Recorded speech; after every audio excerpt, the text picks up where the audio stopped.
Olá, hoje estamos recebendo aqui Elder Leite, esse empresário, engenheiro, né, para falar um pouco desse projeto Cozinhas na Nuvem e também conhecer um pouco da pessoa Elder Leite. Muito bem-vindo aqui ao nosso espaço, Elder. O seu espaço também, né? Muito obrigado, Caio, pela receptividade. É uma honra estar aqui com você. E agora, assim, antes da gente conhecer esse projeto maravilhoso Cozinhas na Nuvem, que é um sucesso, né, aqui na região norte, a gente quer saber um pouco sobre você. Quem é Elder Leite como pessoa? Eu queria que você falasse um pouco quem é você além do empreendedorismo, né? Compartilhe um pouco sobre a sua história na sua infância ali, como é que tudo começou, como é que você era com a sua família. Conta um pouco pra gente sobre você, Elder Leite. Eu sou Elder Leite, tenho 43 anos, sou casado com Sâmia, pai do Heitor e da Beatriz. E eu lembro que na minha infância e na minha juventude, na minha família raiz, né, que é com meu pai, com minha mãe, com meus irmãos, o meu pai era um corretor de imóveis e minha mãe uma da área da saúde e do serviço público. E o meu pai sempre enfatizou na nossa vida o altruísmo, né? O ajudar o próximo. O meu pai era um cara que era muito generoso, ajudava todos que precisavam dele. E na profissão dele, como corretor de imóveis, eu, às vezes, no momento em que eu era mais jovem ali, eu até reclamava, meu pai, por que o senhor é tão assim, carismático, né? Tão, parece que o senhor é amigo dos seus clientes. Ele falou assim, meu filho, essa é a ideia. Tem muitos clientes que viraram meus amigos mesmo. Porque eu achei que ele afrouxava muito assim na conversa e eu, na minha cabeça ali, ele tinha que ser um pouco mais profissional, né? No sentido assim de ser mais duro, né? Ou então ir mais direto ao ponto. Não, mas meu pai contava uma história, aí eu vi ele contando uma história até minha, eu ficava sem jeito, uma história da família e tal, para chegar ali nos finalmente. E eu criticava muito eles, pai, você não tem que ficar contando nossa história para ninguém, tá, meu filho.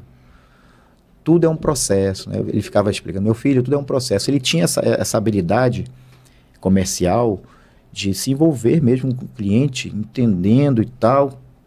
E eu muitas vezes mostrar imóveis com ele, né? Então, meu pai me inspirou muito, sem eu saber. Hoje, com 43 anos, meu pai já é falecido, há mais de 6 anos, eu estou aprendendo com meu pai, né?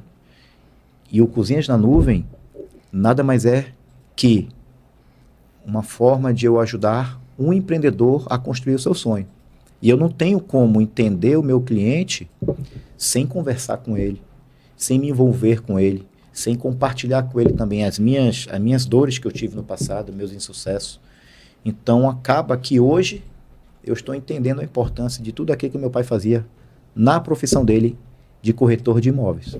Então, esses são valores que veio da sua família, que hoje você aplica tanto na sua vida pessoal quanto na sua vida profissional, né? Exatamente. Até minha mãe, que era enfermeira, ela era a enfermeira não só da nossa casa, dos seus filhos, do seu marido, e sim da rua toda. Minha mãe cansou de sair de casa para aplicar injeção no vizinho. Né? Antigamente o serviço público acho que era um pouco mais, não tinha acesso à internet, essas coisas. Eu lembro que ela cuidava, ia fazer curativo no vizinho, lá na outra rua, meu pai pegava o carro e ia levar lá. Então, o meu pai e minha mãe tinham um senso de altruísmo muito forte, né, de olhar para o próximo. Até os cachorrinhos da rua que estavam às vezes com uma feridinha, machucados, ela ia lá, pegava o cachorro, trazia para casa, fazia o curativo, desinfeccionava e tudo. Eu ficava assim. Então eu cresci vendo esse excesso de ajuda ao próximo na minha casa. E eu tento trazer isso na minha vida, não só pessoal, como profissional, como empreendedor também. Sempre estar olhando para as dores do próximo e tentar fazer algo por isso.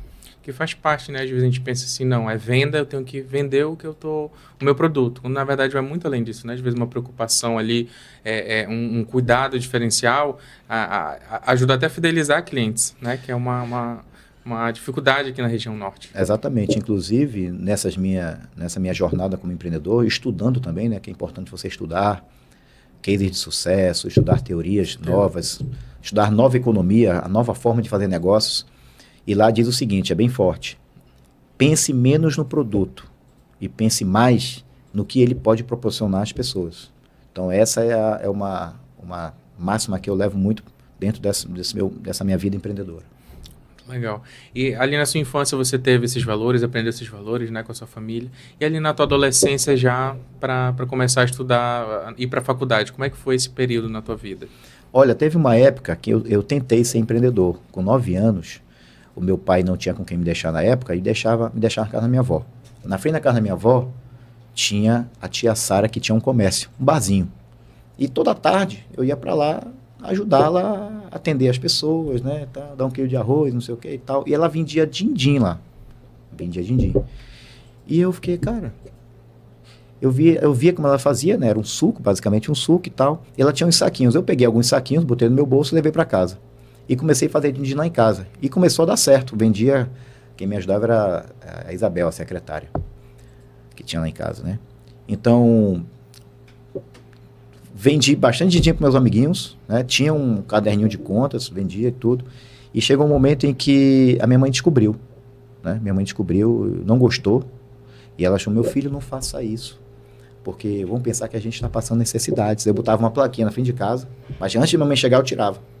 Entendeu? Então ela não sabia, né? Então, o que aconteceu foi que eu me lembro que minha mãe, quando chegou em casa, eu tinha esquecido de tirar a placa nesse dia. E ela pegou. Eu falei, que é isso? Ela entrou em casa. E eu saí correndo, tomei a placa da mão dela, quebrei todinha, me escondi no meu quarto e me encolhi muito triste, né? Muito envergonhado. E ela, minha filha, e minha mãe depois entrou lá e falou, meu filho, não faça isso, você não precisa disso, né? Então eu fiquei muito frustrado, muito envergonhado. Talvez ali tenha sido implementado na minha cabeça ali um bloqueio, de repente, para ser um empreendedor, né? Eu, talvez hoje, o que é que eu faria se eu visse os meus filhos tentando empreender? Eu ia apoiá-los. Falei, meu filho, você vende din-din? Então o papai vai comprar a forminha para você também vender picolé. Então eu teria, de alguma forma, incentivado isso, né? Então, a partir dali, eu acho que gerou um bloqueio. E aí eu fui para a faculdade, fiz engenharia, né? Passei por grandes empresas, morei fora do Brasil, me tornei gestor, diretor, né? E sempre fazendo excelentes trabalhos, usando a criatividade, né? E tem uma palavra que se fala, tem o empreendedorismo, né? Quando você empreende uma empresa própria sua, e tem o intraempreendedorismo, que é quando você empreende dentro da empresa de outra pessoa. Ou seja, você é um gestor, aplica novos métodos, novas técnicas, gestão de pessoas e tudo, outros processos, isso gera resultados, isso faz com que, inclusive isso que fez a minha carreira alavancar. No final das contas, eu era um empreendedor trabalhando para os outros, né? E isso começou a crescer dentro de mim.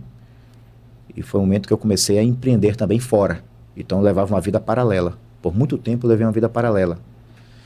E até que chegou um momento em que esse empreendedor fora foi crescendo, sobrepondo o Helder gestor, intraempreendedor. Chegou um momento que eu tive que fazer a escolha de realmente seguir uma vida empreendedora, né? Que na verdade era o meu propósito, é o que me deixava feliz, fazer algo para mim mesmo, ajudando outras pessoas. Então isso foi um grande dilema por muito tempo na minha vida.